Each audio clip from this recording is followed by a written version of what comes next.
Maybe I can introduce us on this one, Steve. Technical difficulties here in the War Room. Live from Capitol Hill, Monday, May 11th, the year of our Lord 2020. We're just waiting to get Stephen K. Bannon's mic back up. Someone's been tinkering with it.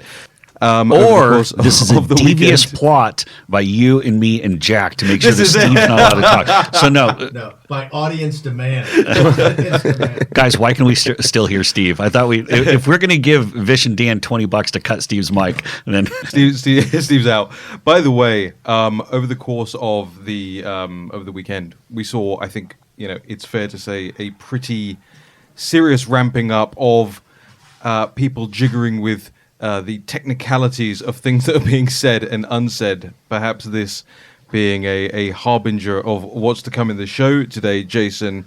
But where are we going to start today? Because we've obviously got the CBS and the 60-minute stuff, which is big, huge, and the president going wild on that, rightly so. Do you want to jump in on that? Yeah, let's go right into it. So, look, the president, I think, was rightly outraged on this. 60 Minutes, not only they run this complete BS segment, they even tweeted out last night, as the U.S. took the lead for illness and death from coronavirus, the White House moved the focus to the Chinese government. Last Sunday, Secretary of State Mike Pompeo attempted to resurrect a debunked theory that the virus was man-made in China. So I want to go and play. It's about a minute-long clip from 60 Minutes. We're going to do that, and then we're going to play what Mike Pompeo actually said. And folks, if this is not the most egregious thing you've seen 60 Minutes do since maybe the last time 60 Minutes aired, I don't know what is. Here we go. Told us to direct questions about the origin of the virus to the Director of National Intelligence. The Chinese Communist Party has also blocked the truth. In the earliest days, the doctor in Wuhan who discovered the outbreak was silenced by local officials. He later died of COVID-19. In February, the Chinese did allow a visit by an international team of experts, including American scientists. We are coordinating with the Chinese government and working closely together on the coronavirus outbreak in China. Initially, President Trump praised China, but in the following weeks, testing in the U.S. failed to catch up to the need. Vital equipment was short, bodies filled refrigerated trailers, and science was continuously challenged. And then I see the disinfectant, where it knocks it out in a minute, 1 minute. And is there a way we can do something like that by injection? As the U.S. led the world in illness and death, the White House moved the focus to the Chinese government. That's where this began. Last Sunday, Secretary of State Mike Pompeo attempted to resurrect a debunked theory that the virus was man-made in China.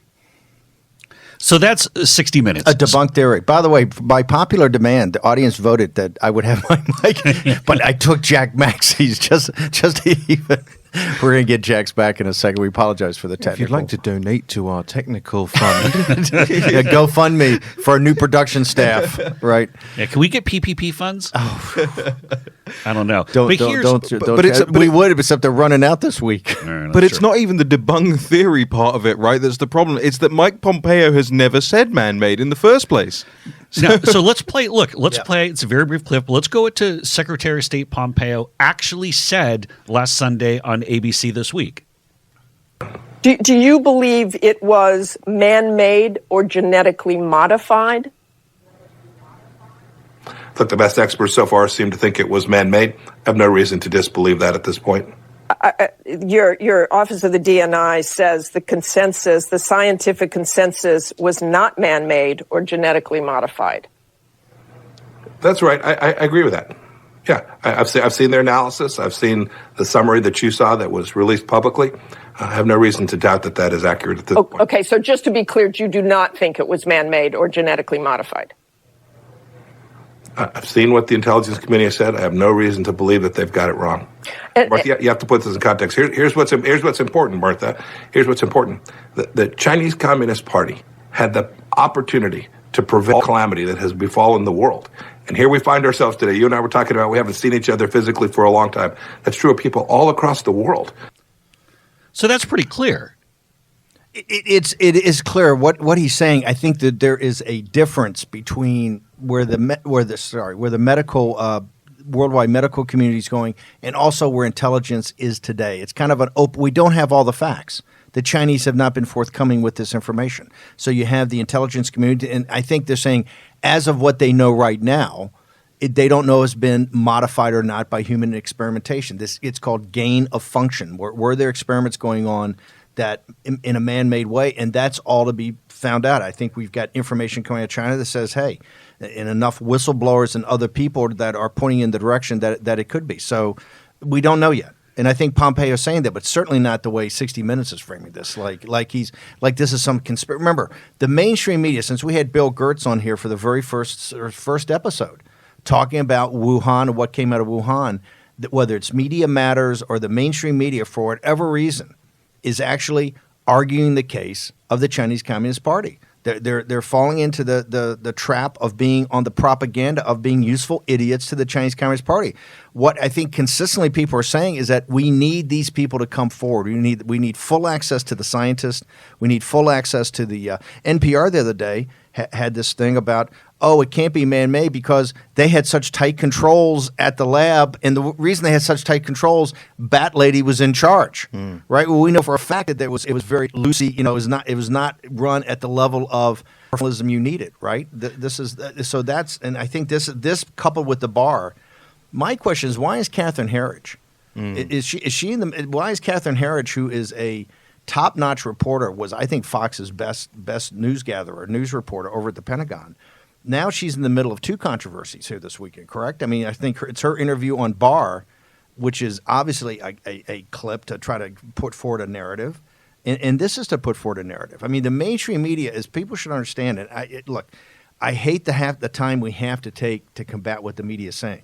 But on this one, you just have to jump in there and you have to say, hey, this is not well played. I mean, is it Stockholm Syndrome? I mean, is it basically Catherine's there and she's held hostage and she's now actually been brainwashed? I think you're seeing, and I think this is what's so important about this conflict with China, you're seeing Trump derangement syndrome. Look, this one's obvious. You're seeing Trump derangement syndrome in two of the 5 major news stories. If you take New York Times, Wall Street Journal, Washington Post, CBS News, NBC, ABC, those are and CNN. That's the starting team of the mainstream media, right? And yet you're seeing these guys doing pretty amateurish. These aren't even close, I don't think. Right? But Herridge has done some phenomenal work on the Flynn stuff and fantastic. And I think there's an element of being so under fire from the left that expects CBS to be, CNN. It could be an element of, and now I have to balance, and now we have to. But then, she's been clear on her Twitter feed as well about what the full clip was of Barr. And unlike what CBS chooses to air itself, I think she'll find herself in a situation pretty soon where she doesn't feel comfortable there. No, and let's just go back to that 10 seconds. Right. And again, the tweet that 60 Minutes put out, which is basically their exact words, last Sunday, Secretary of State Mike Pompeo attempted to resurrect a debunked theory that the virus was man-made in China. Debunk theory? Where do they get debunked theory from? Right. We're at the top of the first inning in this thing. And again, we heard how Martha Raddatz on ABC's This Week asked him the question, and he gave his answer. Here, once again, is just that 10 seconds from the last night's 60 Minutes. That's where this began. Last Sunday, Secretary of State Mike Pompeo attempted to resurrect a debunked theory that the virus was man-made in China. So they're the ones who are saying it. The only clip they have of Pompeo is this is where it began, and then the announcer comes in and says the whole thing that this is resurrecting a debunked theory.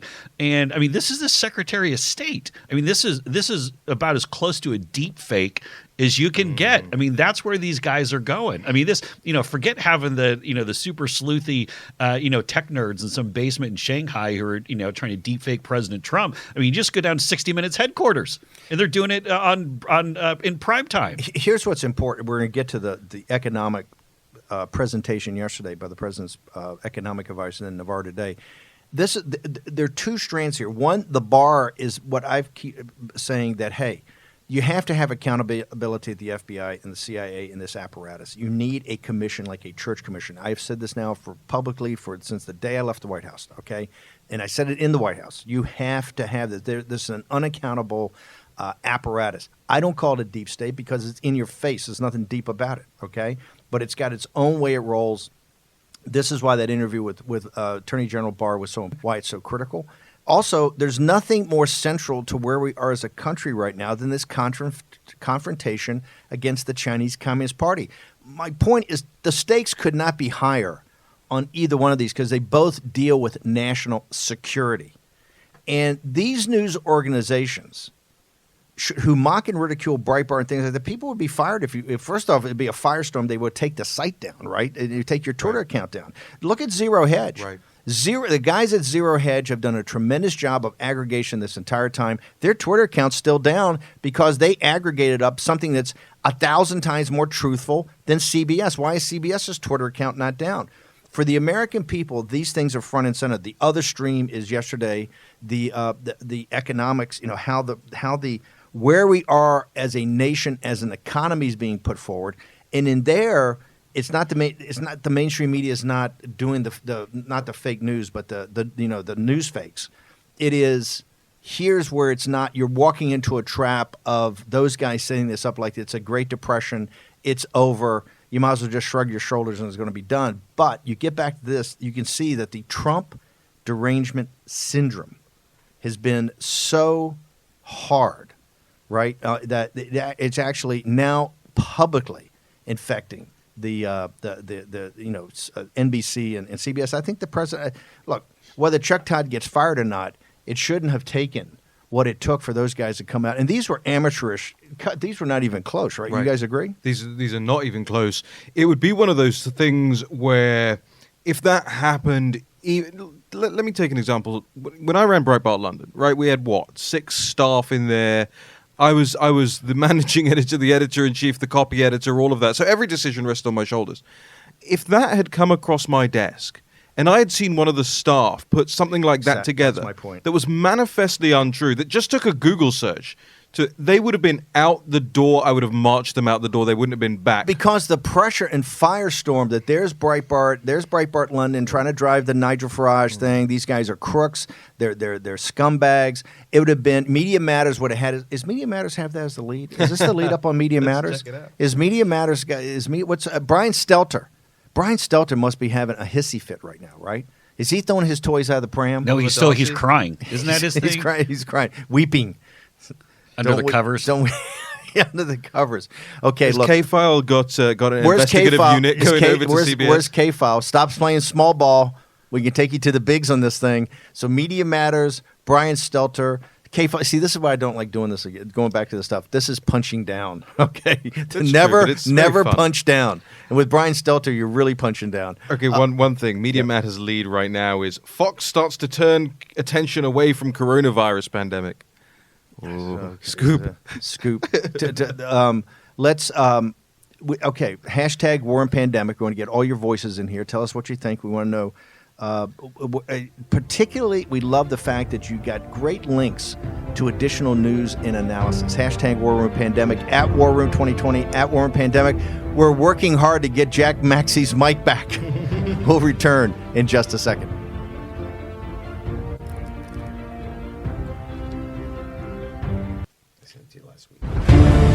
War Room Pandemic with Stephen K. Bannon. The epidemic is a demon, and we cannot let this demon hide.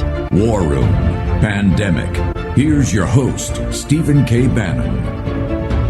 We're over all the hissy fits and all the mics now work. Jack, are you with us? The audience needs a Jack Maxey fix. I am here. We're for the guys not on radio, but for the streaming service and for for America's Voice and Newsmax.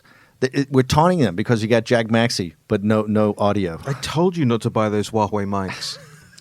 and we're on Zoom. Huawei and on Zoom. Okay. So the first segment is not something we normally do, just to go into full. Brent Bozell and the guys do that better than we do it, but it's so egregious right now, right? And particularly what I can't figure out. We've got Bob Kuttner on at the bottom of the hour, who's an American Prospect, one of the big progressives in the country, about why it seems that the mainstream media, for some reason, will just not go after the CCP, but won't even make the story kind of front and center, even-handed basis. Yesterday, and Navarro finally mentioned it this morning on CNBC. I know we're going to get to his stuff later. On all the shows yesterday, I don't think China ever came up.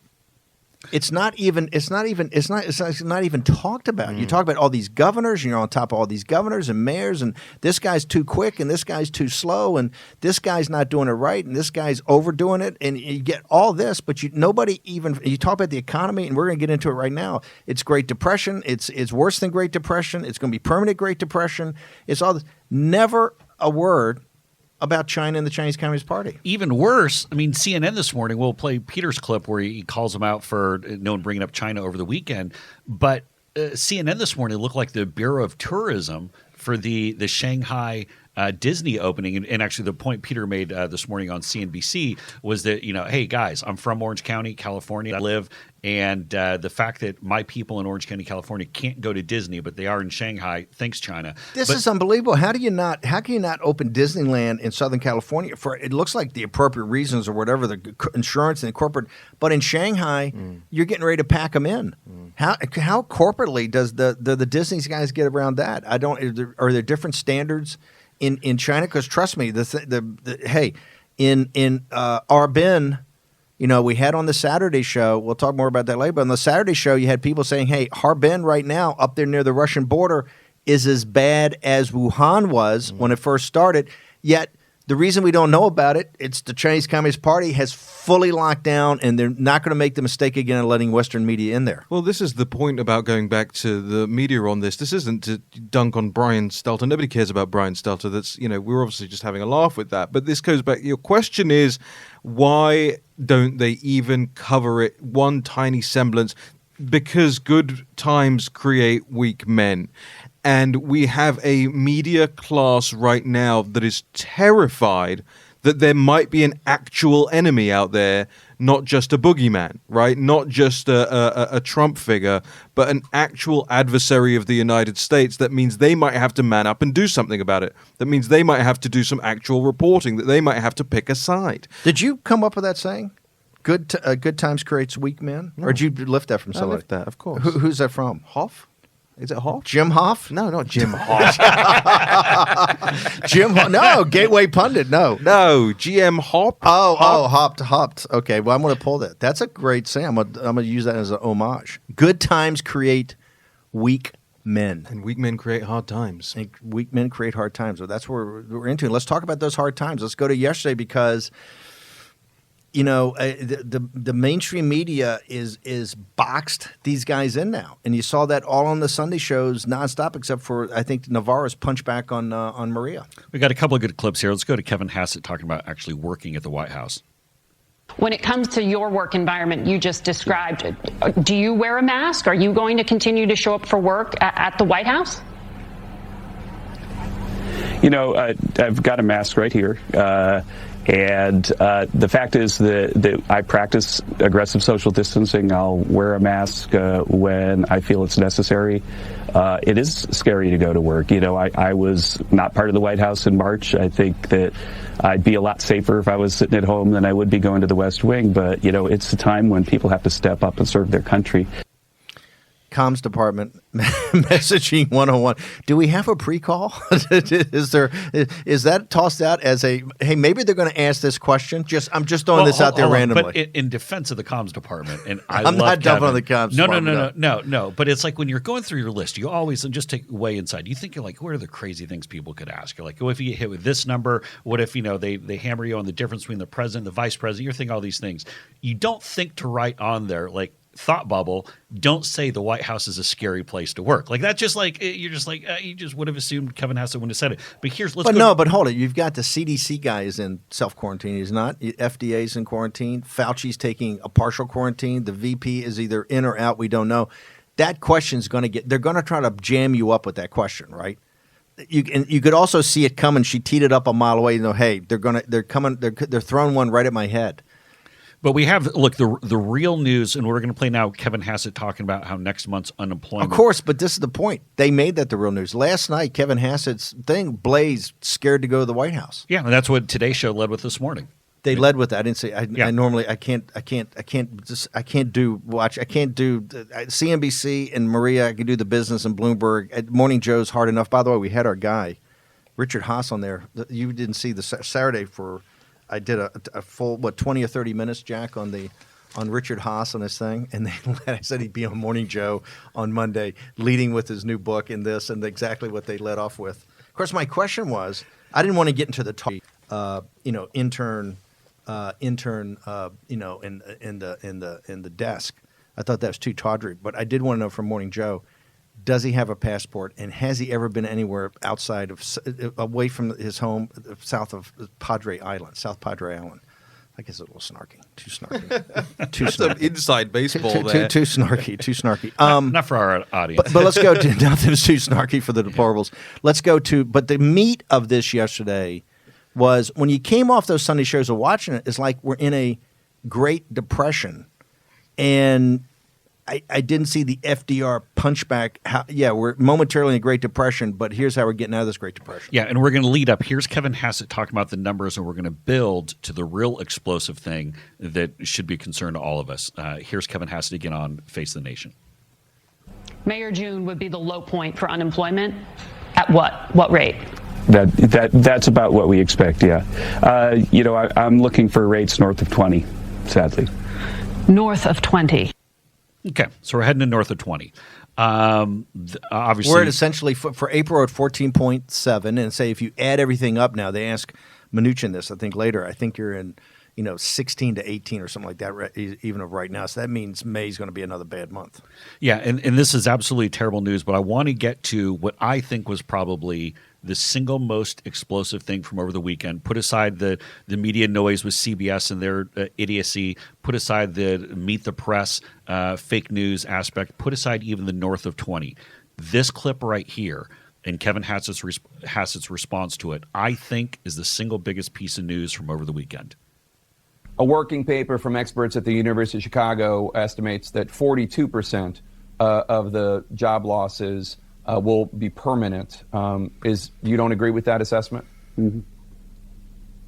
I think we're at that point just with the COVID, right from the beginning. The models are moving all over the place, and we get another week's data, and then we really change what we think about things. And I think the same is going to be true, sadly, for the economy. I know, Steve Davis and his co-authors at the University of Chicago that put that paper out. I studied it carefully, and I think that again we're in an unknown period where the biggest shock ever hit the strongest economy ever, and then really smart policies like the small business loans, the Main Street lending facility were put in place incredibly rapidly to help build a bridge to the other side. And it's a very, very unusual mix. There's no precedent.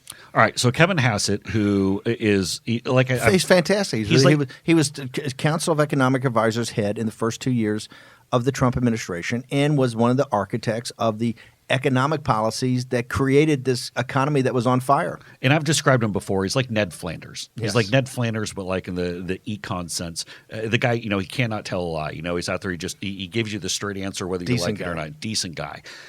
He basically said that he's read this paper. Exact guy you don't send on TV. Right. Sunday mornings. To be clear what this is, this is the Becker-Friedman Institute, University of Chicago, very well known. Steve Davis. These are heavy guys. Yeah. University of Chicago is it's not London School of Economics. This I would say is the West Point of Milton Friedman, hardcore free market capitalism is the University of Chicago. It's Milton Friedman. Yeah, and look, it's Stephen Davis, Nick Bloom, Jose Maria Barrero, and essentially the paper says that 42% of these jobs that are lost aren't coming back. And the headline of the paper literally is COVID-19 is also a reallocation shock. And it's saying because of the changing or lack of demand that it's forever changing. This is the single biggest piece of news from over the weekend. And look, the fact that Kevin said that he'd read it and didn't come out and smash it. No, sir, no. I studied it closely. Not that I read it. I studied it closely and did not have a rebuttal. Navarro yesterday and today was building the foundation for the rebuttal. What he argues, which I think, we're going to tomorrow get into this University of Chicago, because they're talking about demand destruction, something we've talked about.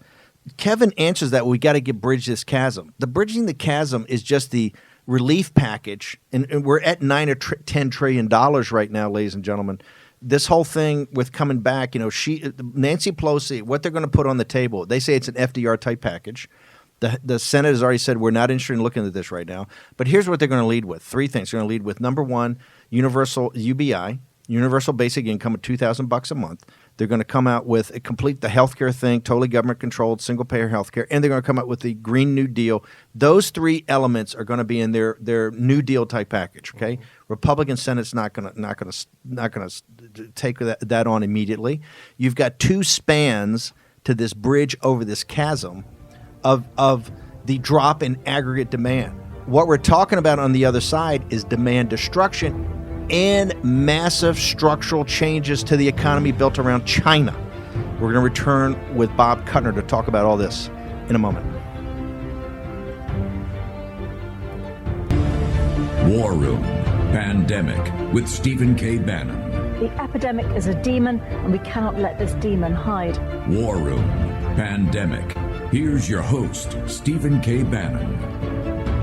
On the John Frederick Radio Network on FM 99.1, 103.9 in Chicago. Also streaming on americasvoice.news. That is Dish, Channel 219, Newsmax TV, and throughout the world on nexus.org, IRRS, to an audience of 250 million English-speaking people in Africa, Latin America, India, Russia, Eastern Europe, and Oceania.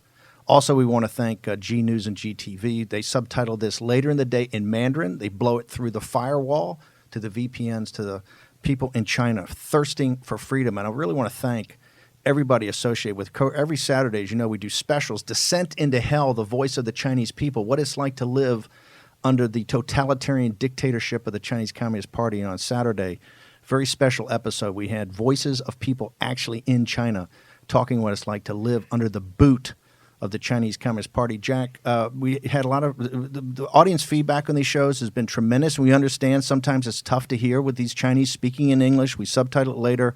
But the efforts and the bravery and the courage of these people to come forward is extraordinary. And we got a lot of amazing feedback, and one of them I just wanted to read because it shows you how the message that we're trying to show about the CCP is completely bipartisan. It affects everyone. He says, "Hey, Jack, you guys are doing stunning journalism. I'm a lifelong progressive, a 2-time Obama delegate. I went to the Cronkite School at ASU. Our Churchill is coming out of your war room. Thank you. Props to Raheem, Jason, and, of course, Steve.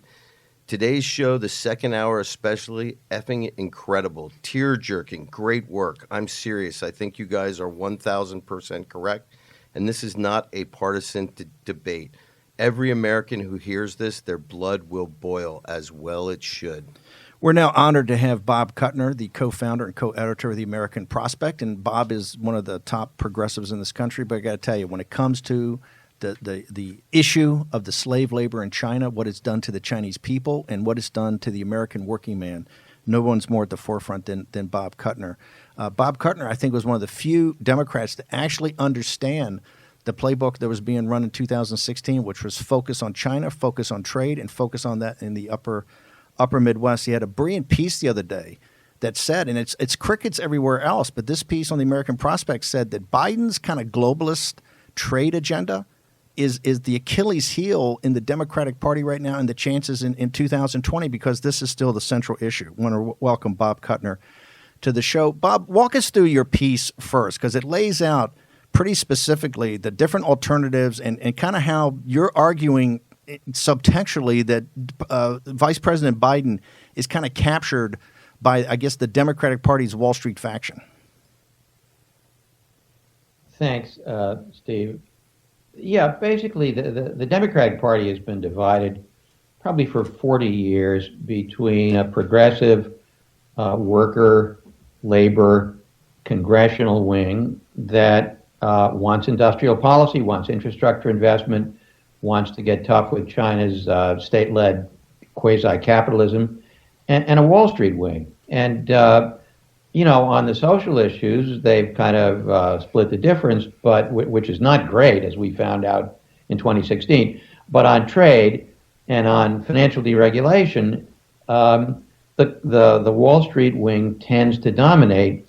And so the Biden campaign is being whipsawed. So on the one hand, He wants to be pro-labor. He wants an industrial policy. On the other hand, it looks like the traditional globalist trade establishment preach free trade, but cut China slack as long as Goldman and company get a piece of the action. They seem to be winning. I think if our guy stands a chance of beating your guy, Biden's going to have to be credible on these issues. There's what I call a salutary form of economic nationalism, stripped of the ethno-racist part, where you just want to make America great again, to coin a phrase.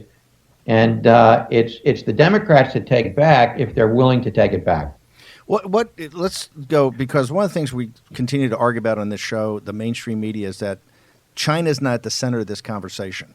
So walk through what you believe would be a coherent economic nationalist trade policy and economic policy that focused on what China has done to work their own people as far as slave labor, and then really the modern road to serfdom for workers, not just in the United States, but in all the industrial democracies. Right. So China practices what economists call mercantilism, otherwise known as state-led capitalism. What does that mean? It means you target every advanced technology there is, and you subsidize it. You price below the cost of production.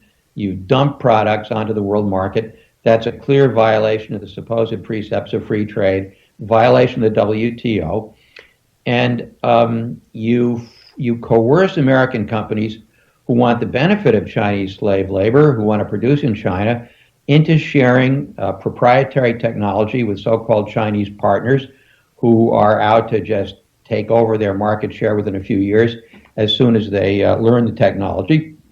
And you do this across the board. You do it in sensitive national security products. You do it in sensitive biomedical products. You do it everywhere. And so if I were running China policy, my hero here is Robert Lighthizer, who I think would actually be a better Democrat than he would be a Republican, but Trump doesn't listen to him. Trump doesn't listen to him except on the rhetoric. Trump does the quick and dirty sloganeering version of this. The serious version of it is you say to China, okay, guys, look, if you want entry to our markets and you want American companies to be able to produce inside China, you got to cut this out. You got to stop stealing technology. You got to stop negotiating coercive agreements with American multinational companies. You got to at least respect the core labor standards of the International Labor Organization, which allows for free trade unions. You got to stop all these national security violations. Above all, you have to stop stealing our technology, not just by stealing it, but by pricing below market, pricing below the cost of production, dumping products on our market, so that stuff that we invented, like solar, and you read about rare earths, we invented that. And what they do is they either use hedge funds to buy up American companies and move them to China, or they price it so cheap that the company's forced to produce in China, and little by little they steal it, and the free trade establishment lets them do it because corporations make a lot of money with the slave labor, and Wall Street makes a lot of money by getting cut in on the action. So right now, I think, what is it, $300 billion worth of tariffs, and it could be a lot higher, and you say to them, okay, you want those tariffs to go down? Let's take these one at a time and just stop doing X, Y, and Z, or we're going to treat you as an international outlaw, and we're not going to give you access to your markets. And then meanwhile, we're going to have an industrial policy where we recapture and reshore all of this production. We make American manufacturing great again. My qualm with Trump is that he's got the music, but he doesn't have the words. He's got such a short attention span that he gets this at the level of rhetoric, but he doesn't get it at the level of serious policy. Let me just. So China policy makes the right noises. But let's go to the policy. Let's go to the policy for a second. I want to go back to Lighthizer for a second because that's the right policy. The Lighthizer, the deal for President Trump he was negotiating. What was it about Lighthizer's policies that you like, that you think have to be implemented? Because remember, Lighthizer was much attacked by the Chamber of Commerce, the Wall Street faction of both parties, both the Republican Party and the Democratic Party, and the corporatists. So what is about Lighthizer specifically in his policies, which really are Trump's at some level? What do you like about those, and how would you implement them? Well, so Lighthizer is diplomatically and politically and intellectually serious about this. He's been doing this for 40 years. He was Reagan's guy on this when the country that was practicing mercantilism at our expense was Japan. And Japan, in a way, copied its model from China. So he would systematically go at all of the elements of China's mercantilism and use American diplomatic leverage, including tariffs, to insist that China dismantle it if China wants access to our markets. That's so-called phase two. Now, I'm not sure Trump has the coherence or the attention span to focus on phase two. So what we're left is the smile on the face of the Cheshire Cat. We're left with the rhetoric. We're left with the sort of very anti-China rhetoric, although God knows at the beginning of the coronavirus, for the first 3 weeks, Trump was saying great things about how China was cooperating. Then he kind of flipped on this. Let me ask you, given where Lighthizer serious about this. Given where we stand right now with the uncertainty about the virus and all that, what is it? Would you continue on with a phase two? I mean, there's a number of, and we consider ourselves the super hawks, or part of the super hawks is saying, hey, no need to talk about a phase two until we sort out exactly what happened in the pandemic. What would you advise? Would you advise taking phase one, trying to implement it, and go to a phase two right now? Well, I would have a somewhat different phase two. I mean, I would be very specific about the labor rights. I don't think that's particularly high on Trump's list. I would be very specific about the dumping, about the pricing below markets, about the theft of intellectual technology.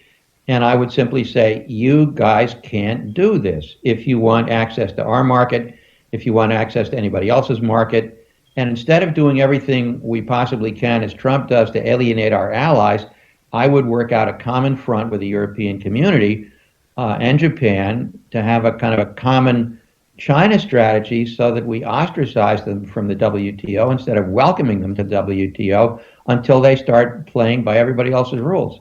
Hey, Bob, this is Jason Miller. Again, excellent story that you wrote up here, or column, The Trade War Inside the Biden Campaign, that we're here discussing on the American Prospect. Got a question for you. In your column, you write through some of the different names, the people who are contributing to this push and pull within the Biden orbit. But is there really a push and pull? I mean, here's Biden, someone who's bragged about having the 25 hours of the one-to-one meetings with President Xi. Where is Biden? Isn't he kind of gravitating toward his ideological center by pushing towards the Wall Street angle? I think he's whipsawed, right? So Trump has made a lot of noises that are pro-labor, that are pro-better jobs. He's talked about a big infrastructure push. He's talked about spending a lot of money to create American jobs. But then when it comes down to trade policy, my worry is that the people who have his ear, like a Larry Summers or like a Steve Ricchetti, who are just charter members of the Wall Street trade lobby, they're going to win on the fine print. And so, you ask the question, well, if you really want to reclaim American foreign policy, just how tough do you have to be with China? And how tough do you have to be with Buy American? Right? So if China is the low-cost producer on, I don't know, high-speed rail or solar cells, a center-left economist, a centrist economist would say, well, let's just buy the stuff that China makes it's cheaper, or why should we reclaim that? Bob, can we ask you to stay over for the next segment? We got another segment to go. Sure. We got more to ask you. Bob Kuttner, co-founder, co-editor of the American Prospect. Go to hashtag War Room Pandemic. Want to hear all your thoughts, all your commentary, particularly things you want us to cover in other news. This thing's on fire. We really appreciate the community we're building here. Also, at War Room 2020 and at War Room Pandemic, we want to get that. And also, Raheem, the other distribution platforms on the, by the way, 7.5 million, almost 8 million on the podcast with all the other distribution platforms, which is over 100 million views right now. I like to watch on the Pluto app, which you can get on all your devices as well. And make sure you go over to warroom.org/newsletter. Also, and by the way, Bob Kuttner's piece in the American Prospect, you can link to it. You can get it on our site today. You got to read it. It talks about the policy inside of the Biden campaign. War Room Pandemic with Stephen K. Bannon. The epidemic is a demon, and we cannot let this demon hide. War Room Pandemic. Here's your host, Stephen K. Bannon. Welcome back to War Room Pandemic. Breaking news: Mike Bowen of Prestige Ameritech, the individual working man who bought the Kimberly-Clark or took over the Kimberly-Clark production line for PPE for face masks that had been abandoned to China and part of this Buy American program. It turns out he's going to be testifying on Capitol Hill, I think, this Thursday. We're going to get all the details. We'll have Mike Bowen. Remember, I think it was episode 2 back in January. We had Mike Bowen on talking about how America did not have a supply chain of personal protective equipment for their doctors and nurses, the front line of this great war against this deadly virus. So Mike Bowen, another star we made here on War Room Pandemic. A working man's done a great job. I think he's got 10 or 12 lines going right now. American citizens down there are working full-time, part of this Buy American. Now I want to turn back to Bob Kuttner. He's been at the cutting edge of this for many, many decades, over 30 years at the American Prospect. Probably not a must-read for most of our audience, but I got to tell you, if you talk about the American working man and actually getting factories and jobs back here, Kuttner has been at the cutting edge of that. Bob, I want to ask you, the University of Chicago came out with this analysis that was mentioned yesterday by Jake Tapper, that 42% of the jobs that are being lost now could be permanently lost because of massive structural changes that are coming back. Peter Navarro argued today, Peter Navarro is an economic nationalist. He said, look, one of the issues with the Biden-Obama turnaround or, taking on the financial crisis in 2008, they didn't really make China a centerpiece and understand that how manufacturing jobs had gone wasn't at the heart of how they tried to rebuild the economy after the financial collapse. And Navarro says that has to happen now, or this is just not about demand destruction. This is about a massive structural change that we've got to get those supply chains back. What would you argue? Well, exactly. I mean, this crisis where, we're going to end up with over 30% unemployment. We're going to end up with a bigger drop in GDP than we did during the Great Depression. So this sets the stage for a massive reclaiming of American manufacturing capacity as well as American infrastructure. But Steve, I got to push you on one thing. I've been pretty forthcoming in my criticism of a likely Democratic candidate for president. And that's this. Otherwise, I wouldn't respect myself in the morning. You've cut the president an awful lot of slack, and I don't understand this press to reopen so quickly. I've got a red hat I'm going to send you.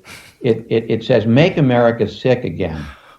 And Trump went from denying that this was happening to thanking China for cooperating to then being very hostile to China. And he's going back and forth on what the right strategy is.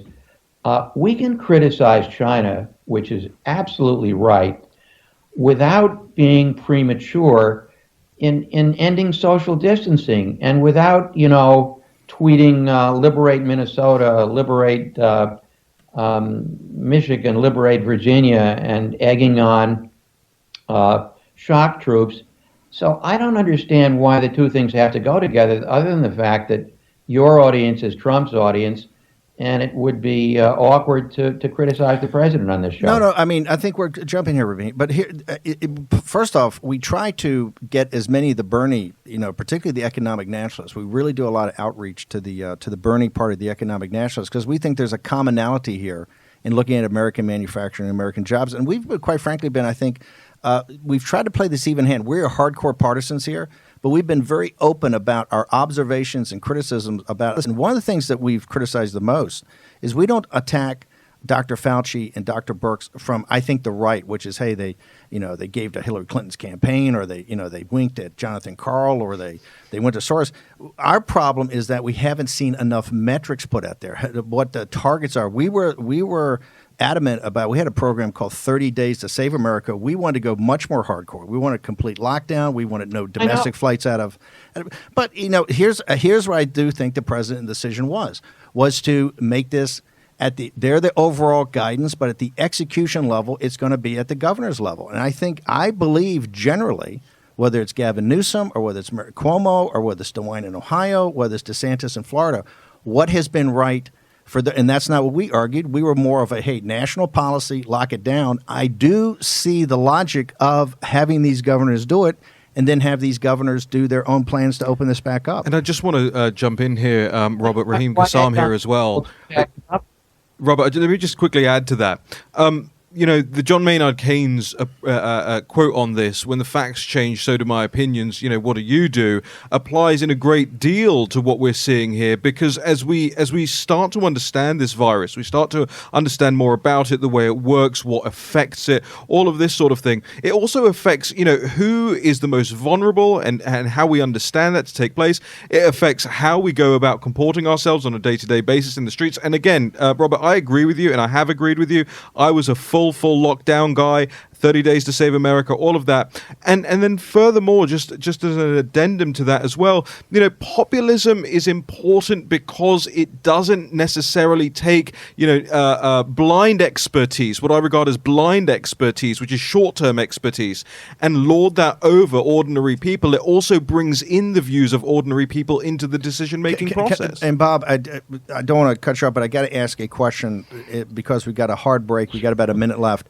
You say what we say, that the slave labor of China, given the fact that you believe they're slave labor and we believe they're slave labor and the Chinese people believe they're slave labor, should we even be engaging the CCP in any kind of trade deals until we deal with the problem of their totalitarian, mercantilist dictatorship that's enslaved their people?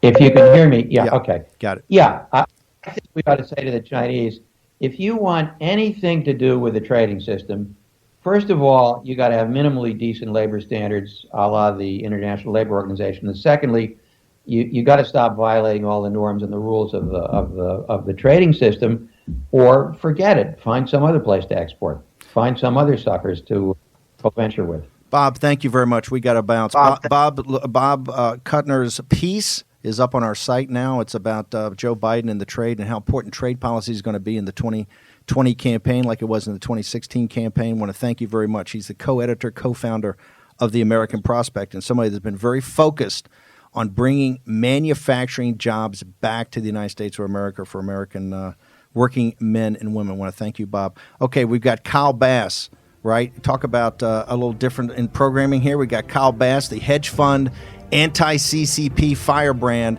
is going to be joining us in the next hour. #WarRoomPandemic.